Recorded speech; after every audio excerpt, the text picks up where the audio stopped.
चलिए देखिए, आज आप लोग के बीच क्लास 10th का संस्कृत फिर से टॉपिक लेके आए हैं।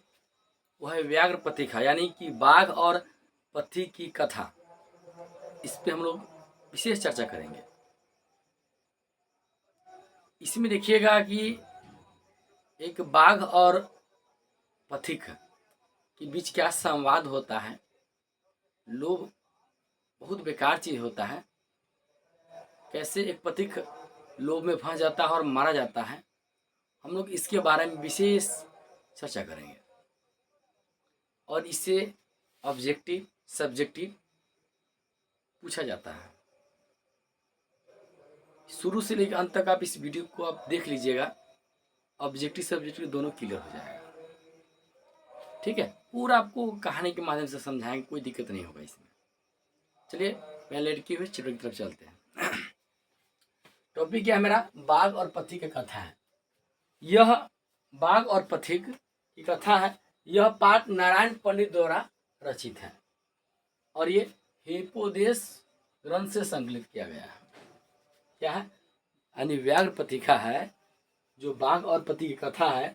यह पाठ नारायण पंडित द्वारा है ना रचित है, हिपोदेश ग्रंथ से संकलित है।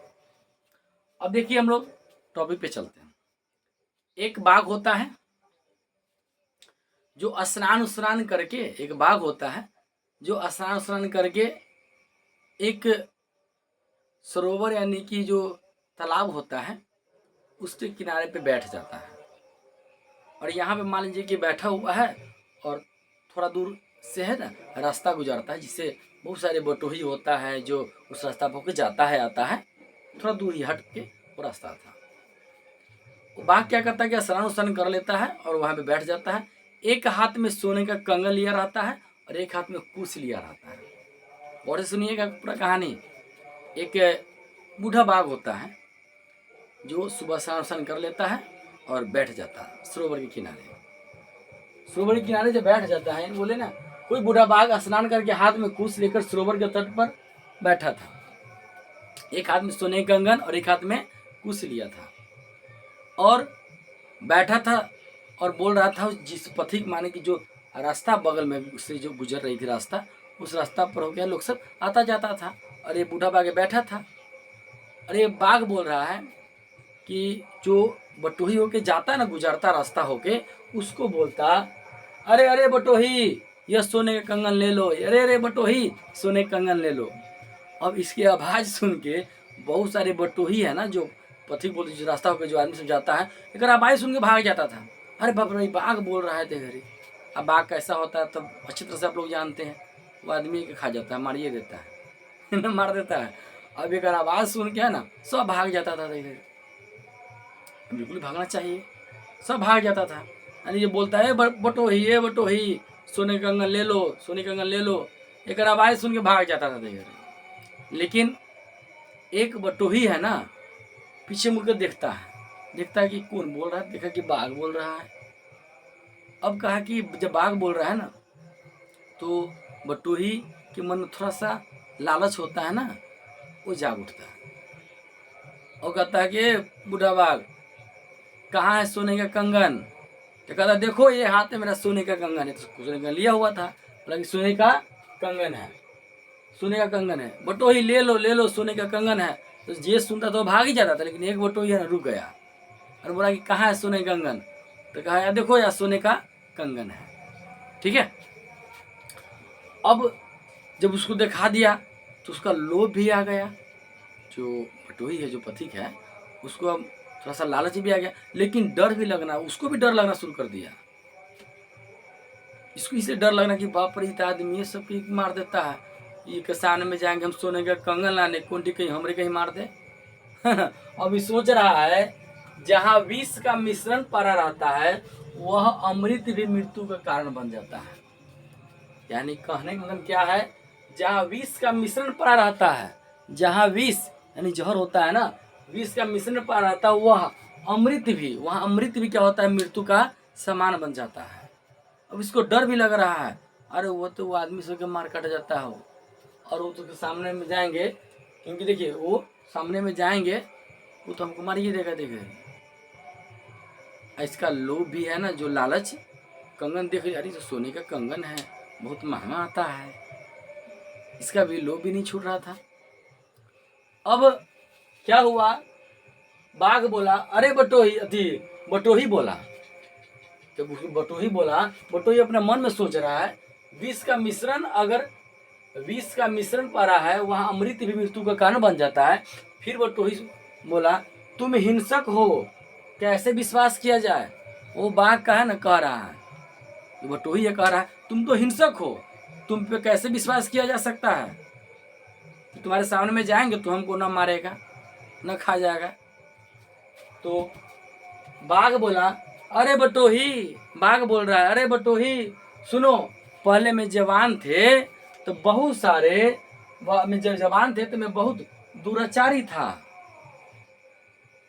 देखिए बटोही कह रहा है उसको, बाघ को, तुम हिंसक हो पर तुम पे विश्वास कैसे किया जाए, क्या कि तुम हिंसक हो, तुम विश्वास कैसे किया जाए।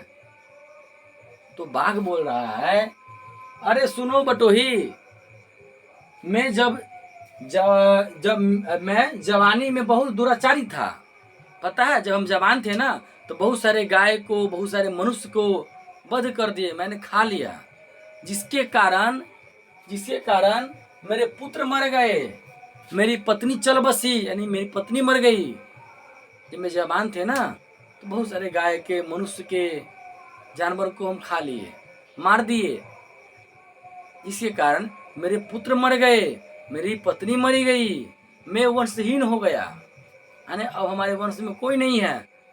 अब देखता है मेरा नाखून सब है, कितने बड़का बड़का हो गया है, हम बुढ़ा गए हैं, हमसे चलाता नहीं है, है ना, हमसे चलाता नहीं है। इसीलिए कोई धर्मात्मा ने मुझे उपदेश दिया कि तुम दान पुण्य करो, बहुत सारे पाप कर लिया है तो दान पुण्य करेगा ना तो तुम्हारा पाप कुछ कम हो जाएगा। देखिए बाघ है ना, वो पथी को उपदेश दे रहा है, और पति कहता बिल्कुल सही बात है, जवानी में बहुते के मार ले होगा तेरे, अरे अगर बेटा मर गया, पत्नी मर गया, सही बात कहता है। लेकिन बाघ उसको है ना फंसा रहा है अपने जाल में। देखिए लोभ के इतना बेकार चीज होता है, बाघ है ना अपने जाल में उसको फंसा रहा है। अब बाघ का उपदेश पति के दे रहा है। अब क्या हुआ, तब कहता कि धर्मात्मा है ना, धर्मात्मा जो तो हमको कोई महात्मा जी है ना, जो धर्मात्मा व्यक्ति थे, जो हमको उपदेश दिया तो बहुत सारे पाप कर लिया है, इसलिए कुछ दान पुण्य करो। इसीलिए मैं स्नान करके यहाँ पे बैठा हूँ, और जो गरीब व्यक्ति होता है, असहाय व्यक्ति होता है, उसको मैं दान देता हूँ। सुनो, अभी मैं धर्मशास्त्र का भी अध्ययन किया हूँ, धर्मशास्त्र का भी अध्ययन किया हूँ, क्योंकि धन उसी को देना चाहिए जो गरीब हो, अमीर को धन देने से क्या फायदा। ये बाघ है ना पति को समझा रहा है कि मैं धर्मशास्त्र का भी अध्ययन किया हूँ,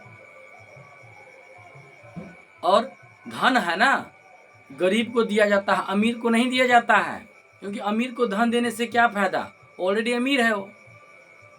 रोगी को दवा दिया जाता है, रोगी को दवा देने से क्या फायदा, यानी कि जो बीमार है उसको दवा दिया जाता है, और जो ठीक ठाक है उसको दवा देने से क्या फायदा। अब बाघ कहता है ये तो बात सब सही कह रहा है, कि जो अमीर आदमी होगा धन देने से क्या फायदा, गरीब को धन का दान दे दो, मान लो जो बीमार है उसको दवा दीजिएगा तो ठीक हो जाएगा, और नीमन आदमी को दवा दीजिए से क्या फायदा। बाघ तो सही कह रहा है। अब एक रहा है ना, और बाघ कह रहा है कि इसीलिए तुम गरीब हो, इसीलिए हम तुमको दे रहे हैं, जल्दी करो ले लो। अब एक मन में और है ना लालच बढ़ता चला गया, किसके मन में, पति के, बटोही के मन में। अब कहा कि ठीक है दे दो, बटोही कहा कि ठीक है दे दो, बोला कि नहीं ऐसे नहीं, कोई भी शुभ काम करने से पहले स्नान कर लिया जाता है, शुद्ध होकर कोई काम, शुभ काम शुद्ध होकर करना चाहिए। देखिए कि पूजा पाठ हम लोग करते क्या होता है, स्नान कर लेते हैं, बन जाते हैं शुद्ध मन से पूजा पाठ करने। तो अति कह रहा है, बाघ कह रहा है कि पहले स्नान कर लो, बगल में तो नदी है, नदी तालाब है, सरोवर, इसमें स्नान कर लो, और सोने के ले लो, चले जाओ, तो अपने घर चले जाएंगे। तो पति का बिल्कुल एक बात तो सही है, यानी कोनो शुभ काम करने से पहले तो स्नान कर ही लिया जाता है। अब क्या हुआ, जब ये गाया बोला स्नान करने, जब स्नान करने गया ना तो वहां पर कीचड़ था, बड़ी खतरनाक कीचड़ था वहां पे। हाली एक बार कीचड़ में चला जाता दोबारा नहीं निकलता, ऐसा कीचड़ था। क्या हो गया कि जब मैं गया स्नान करने के लिए, कीचड़ में फंस गया। कौन फंस गया? वो पथिक है ना, जो बटोही, वो कीचड़ में फंस गया। जब कीचड़ में वो फंस गया तब देखिए बुद्धि से, देखिए कितना काम किया बाघ बुद्धि से। कोई पकड़ने नहीं गया, दौड़ने नहीं गया, और अपने बुद्धि से उसको फंसा लिया। जब कीचड़ में फंस गया ना तो बाघ क्या कहता है, ओहो गहरे कीचड़ में फंस गया है, मैं आता हूं तो मैं निकाल देता हूं। अब कहा कि देखिए, अब जो पथिक है कहा कि यार हमको कहाँ फंसा दिया देगी। और बाघ कहता, ओहो तुम फंस गए हो, रुको हम आते हैं, तुमको कीचड़ में से निकाल देते हैं। अब गया तो पथिक सोचने लगा, जिसका मन और इंद्रिया वश में नहीं रहता है उसका शुभक्रम हाथी के स्नान के समान होता है। पथिक सोच रहा है कि जिनका मन और इंद्रिया वश में नहीं रहता है उसका शुभक्रम हाथी के स्नान के समान होता है। और इधर जो शेर है ना, जो बाघ है, धीरे धीरे धीरे धीरे उस पथिक की तरफ बढ़ रहा है और उसको पकड़ लेता है, मार के खा लेता है। समझे इस कहानी से? लोभ बहुत बेकार चीज होता है। लोभ है ना, बहुत बेकार चीज होता है। आशा करता हूँ अगर आप समझ गए होइएगा, समझ गए तो वीडियो को लाइक सब्सक्राइब जरूर करें, क्योंकि पता आपको चल रहा है कि हम संस्कृत पढ़ रहे हैं, लग रहा है कि हिंदी कोई कहानी है। ऐसा ही आपको पूरा संस्कृत को है ना हिंदी में अनुवाद करके पूरा कहानी के माध्यम से बतलाएंगे। आप समझ में नहीं कहिएगा कि हिंदी पढ़ाई हो रहा है कि संस्कृत पढ़ाई हो रहा है। पूरा एक बार कहानी सुनने के बाद आप ऑब्जेक्टिव हो, सब्जेक्टिव हो, ऑलरेडी आप अच्छी तरह से सोल्व कर पाइएगा। ठीक है, इसको नोट कर लीजिए।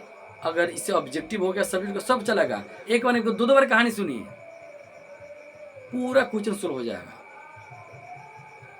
ठीक है, मिलते हैं नेक्स्ट वीडियो में।